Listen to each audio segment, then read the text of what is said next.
हम बता रहे थे 2 बैलों की कथा, और इसमें लेखक का परिचय हम बता चुके थे।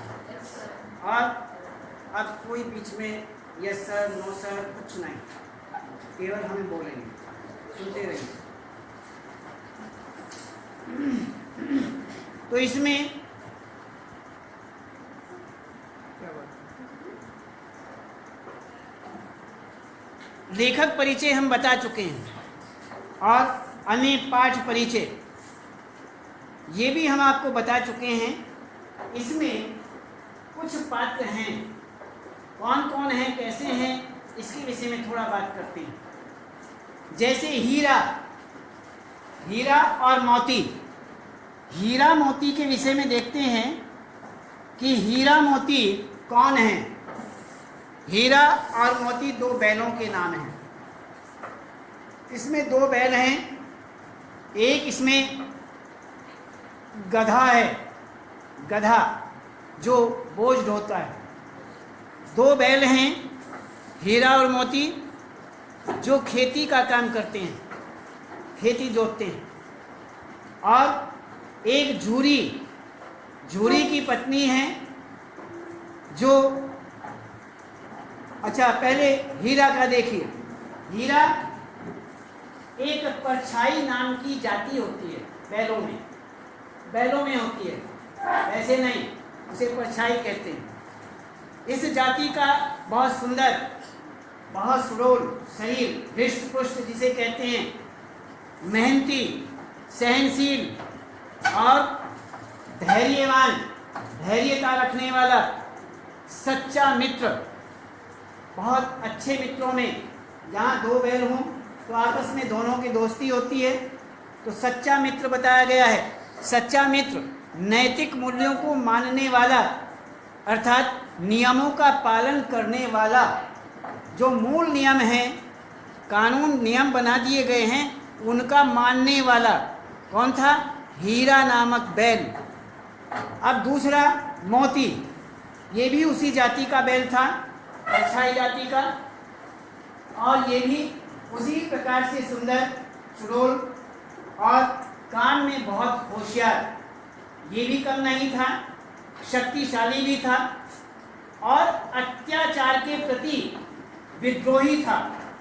यदि कोई गलत काम करता है, अत्याचार करता है, तो उसका विरोध करने वाला था, उसके साथ लड़ाई करने वाला, विरोध करने वाला, परोपकारी, दूसरों का अच्छा काम करने वाला, उपकार करने वाला, परोपकारी भी था। दयालु भाव का था, बहुत दया करता था दूसरों पर, क्रूर नहीं था, करुणा युक्त था, करुणा भी थी, दया युक्त था, त्यागी था और सच्चा मित्र था। इतने सारे उस के अंदर, मोती के अंदर गुण थे। मोती नाम का क्या था? बैल। तो बैल के अंदर हीरा और मोती दोनों साथी थे, मित्र थे, और दोनों में अच्छे गुण थे। एक गधे के विषय में हमने आपको बताया। गधा तो इसमें बुद्धिहीन जानवर, जिसमें बुद्धि ही नहीं, बुद्धिहीन, जिसमें बुद्धि नाम की कोई बात ही नहीं है। सुख दुख, न सुख का पता न दुख का पता, सुख दुख के विषय में बराबर। और आगे कहते हैं हानि लाभ में एक समान। हानि हो जाए या लाभ हो जाए, घास मिल जाए न मिले, पानी मिल जाए या न मिले, लेकिन एक समान, सामान्य रूप से रहने वाला, और हर प्रकार से मूर्ख, कोई कमी नहीं, मूर्खता की कमी नहीं। जिसे सीधे शब्दों में कहते हैं, किसी को मूर्ख साबित करना हो तो कहते हैं गधा, गधा कहीं का, तो उसे गधा कहते हैं। क्यों? गधा मूर्ख होता है, तो इसीलिए उसे कहते हैं। जब किसी की बुद्धि में कोई बात नहीं आती है और थक जाते हैं समझाने वाले भी, पढ़ाते पढ़ाते थक जाते हैं, लास्ट में कहते हैं अरे इतना बुधम है। सीधे शब्दों में यदि कहा जाए गधा, गधा कहीं का, दिमाग में कुछ नहीं बढ़ता है, नाम मात्र की भी बुद्धि नहीं है, तो इसीलिए गधे को महासंकेत किया जाता है।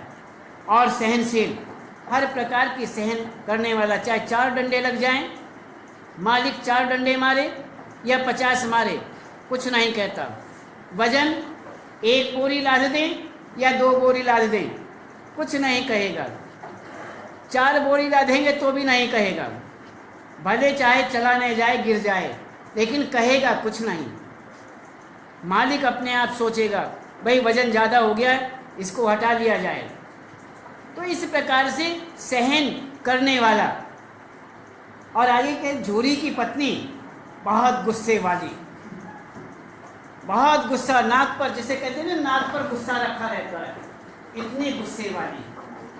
आगे कहते हैं जानवरों से अधिक आत्मीयता या लगाव नहीं। जो जानवर है, पशु हैं, उनसे कोई विशेष लगाव नहीं रखती थी, कोई लगाव नहीं, आत्मीय लगाव कुछ नहीं। और स्वार्थी, बस अपना काम निकला, उसके बाद कोई कहीं जाए।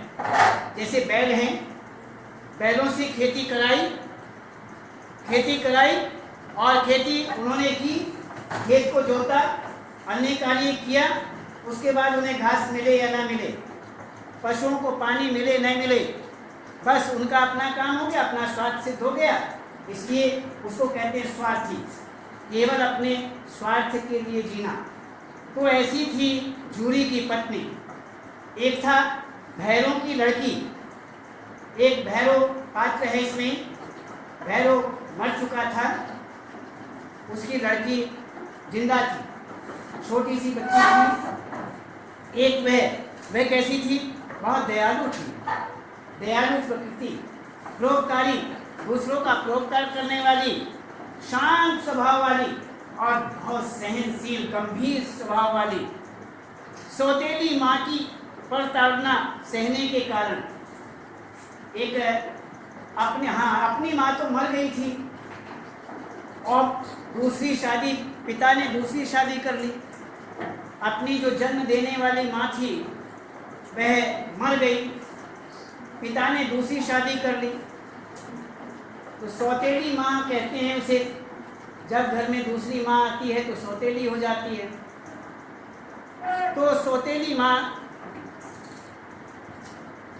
पहले वाली के बच्चों को अच्छी तरह से रख नहीं पाती, ऐसा नहीं है, अपवाद हर बात का है, रखती भी हैं, बहुत प्यार देती हैं, अपने बच्चों को भी इतना प्यार नहीं देती जितना उन्हें देते हैं, ऐसी भी हैं। लेकिन ज़्यादातर जो संख्या बात होती है, अधिकता जिस बात की होती है वह कहा जाता है। अक्सर सौतेली माँ जो होती है उसके विषय में ऐसा ही कहा जाता है कि वह इस तरह के बच्चों को अच्छी तरह सुख नहीं देती, आराम नहीं देती, प्यार नहीं करती हैं, इसलिए ऐसा कहा जाता है। कहते हैं सौतेली माँ की प्रताड़ना मिलती थी, गुस्सा मिलता था, बहुत ताड़ती थी, धमकाती थी, और सहने के कारण बैलों के प्रति आत्मीय भाव हो गया था। जब वहाँ बैल आए उस समय सौतेली माँ उन्हें बहुत परेशान करती थी, इसलिए वहाँ पर बैलों के प्रति उनके भाव जो है आत्मीय भाव बन गए बैलों के प्रति, वो उन्हें रोटी वगैरह खिलाने लगी, इस प्रकार के भाव बने। एक था झूरी का साला, इसमें एक झूरी है, एक उसका साला, स्वार्थी, पक्का स्वार्थी, अत्याचारी, अत्याचार करने वाला, बहुत गुस्से वाला, क्रोधी, पशुओं के प्रति अत्यंत असहिष्णु, सहिष्णुता उसके मस्तिष्क में थी, उनके विरोध में रहता था, कोई आराम से उनके साथ व्यवहार करना बिल्कुल नहीं। एक था झूरी, झूरी की पत्नी के विषय में तो हमने बता दिया, झूरी भी तो है, वो भी एक पात्र है। तो परिश्रमी किसान, ये किसान है झूरी और बहुत मेहनती है, परिश्रम करने वाला, जानवरों से प्रेम करने वाला, जानवरों से, पशुओं से बहुत प्रेम करता है।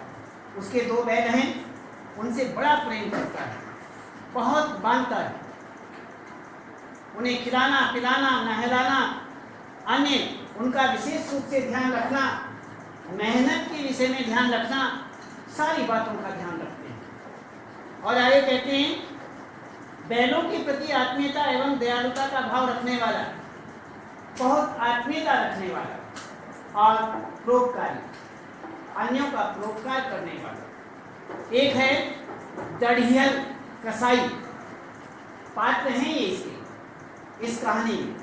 दढ़ियल, उसकी लंबी दाढ़ी है और वह कसाई जो जानवरों को, पशुओं को खरीदता है, ऐसा। तो यहाँ पर ये सारे हुए। अब हम देखते हैं इस पाठ के अंदर सारांश रूप कि पाठ का सारांश जो है वो किस प्रकार से है। पाठ के सारांश के विषय में बात करते हैं। इसमें सारांश किसे कहते हैं? सारांश जो कहा जाता है वो एक संक्षेपीकरण होता है। संक्षेपीकरण क्या होता है? मान लीजिए कोई गद्यांश है, कोई भी गद्यांश, गद्य का अंश, गद्यांश उसे कहते हैं जिसे आप पैराग्राफ बोलते हैं, उसे यहाँ हिंदी में गद्यांश कहा जाता है। तो गद्यांश जो है उसमें मान लीजिए हम मान लेते हैं कि उसमें 9 लाइनें हैं। लाइन मीन्स पंक्ति।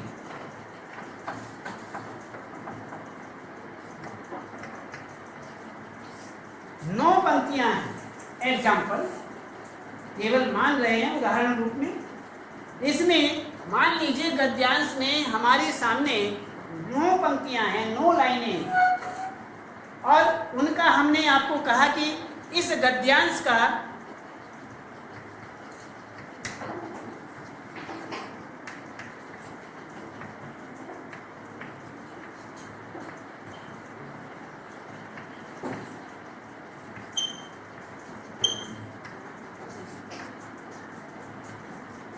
मान लीजिए हमने कहा गद्यांश का संक्षेपीकरण कीजिए।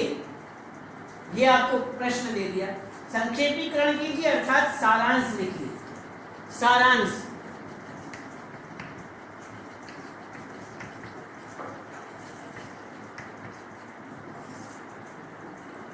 अर्थात सारांश लिखिए। सार अंश, ये कभी कभी कुछ शब्द ऐसे होते हैं कि जिनका संधि और संधि विच्छेद किया जाता है। यहाँ पर ये क्या है? सार अंश, इसको सारांश कहते हैं। क्या? रे, संध्या तो पढ़ी है ना? रे, रे में क्या है? ए वर्ण है और यहाँ ए वर्ण पहले से ही है, दोनों मिलकर के आ बन जाता है, दोनों मिलकर के आ बनता है।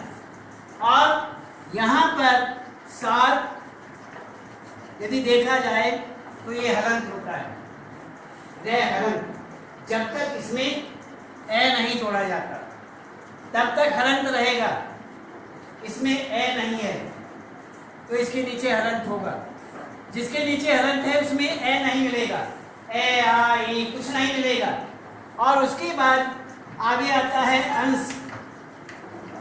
अंश, अंश में यहाँ भी उसी प्रकार से। तो सा रा, जब इसमें हम आ जोड़ेंगे ए मिलकर के आ हो जाता है और जब हम रे में आ जोड़ेंगे तो हलंत हट जाएगा और मात्रा आ जाएगी। समझ रहे? यदि किसी की समझ में नहीं आ रहा, ये व्याकरण है, समझ में नहीं आ रहा तो पूछ लेना। इसके विषय में हम विस्तार से तुम्हें व्याकरण के समय बताएंगे, क्यों इसमें बहुत समय लगता है। ये तो हम बीच में वैसे ही समझा रहे थे। तो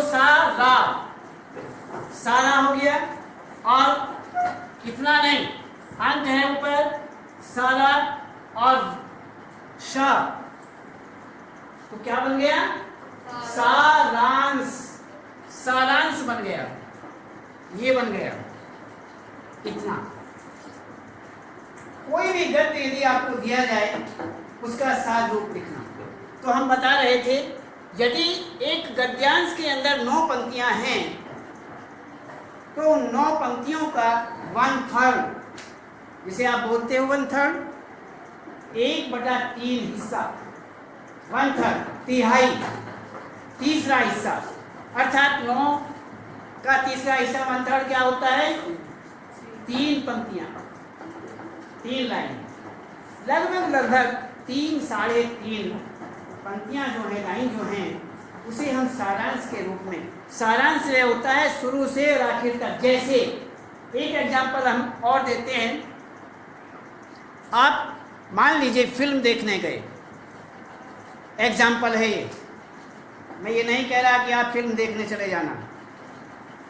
आप मान लीजिए फिल्म देखने चले गए और वहाँ आपने 3 साढ़े 3 घंटे की फिल्म देखी और देख करके खुशी खुशी घर चले आए। अरे वाह क्या फिल्म थी, मज़ा आ गया। और ये सोच करके घर आकर के भैया हैं और भैया हैं, बहनें हैं, उन्होंने कहा हाँ भैया कैसी थी फिल्म? अरे वाह भैया मज़ा आ गया। अच्छा हमें भी तो बता दो कैसी थी, क्या स्टोरी थी, कहानी क्या थी उसकी फिल्म की। तो वो बताना शुरू कर देता है, हाँ भैया ठीक है बैठ जाओ अभी बता रहा हूँ, भाई बहुत अच्छी थी। बैठ कर के बताना शुरू करता है। क्या वो 3.5 घंटे तक बताएगा? नहीं, 3.5 घंटे नहीं बताएगा, आधा घंटे में पूरी कर देगा। 3.5 घंटे वाली 15-20 मिनट, 25-30 मिनट में पूरी कर देगा। क्यों भाई? ज़्यादा से ज़्यादा घंटा लगा देगा। क्यों? वो फिल्म 3.5 घंटे में इंटरवल भी था, उसमें अन्य कहानियाँ बहुत लंबी थी, उन्होंने धीरे धीरे एक एक बात दिखाई और वह संक्षेपीकरण करते हुए संक्षेप में बहुत सारी बातें जो हैं, जो 3.5 घंटे की थी, वो 20-30 मिनट में ही सब कुछ बता देगा। तो इसलिए इसको हम कहते हैं सारांश, संक्षेपीकरण। खैर, ये हम आपको बता रहे थे, इसमें पाठ का सारांश, पाठ का सार। देखिए प्रेमचंद की प्रसिद्ध कहानी 2 बैलों की कथा के मुख्य पात्र हीरा और मोती नामक 2 बैल हैं, नामक 2 बैल।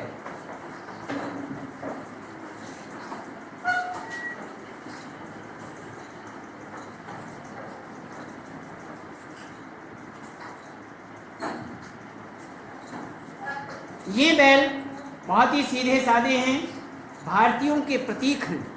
भारतीय जो दयालु हैं, परोपकारी हैं और मेहनती भी हैं और अत्याचार सहन कर लेते हैं। जो किसान इनको डंडा मारेगा तो सहन तो करना ही है। तो ये इस प्रकार के हैं।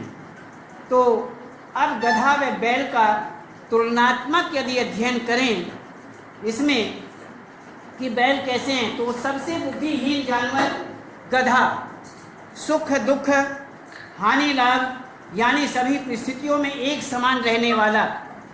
लेखक ने उसे ऋषि मुनियों की श्रेणी में रखा है। ऋषि मुनियों की श्रेणी में गधे को रख दिया।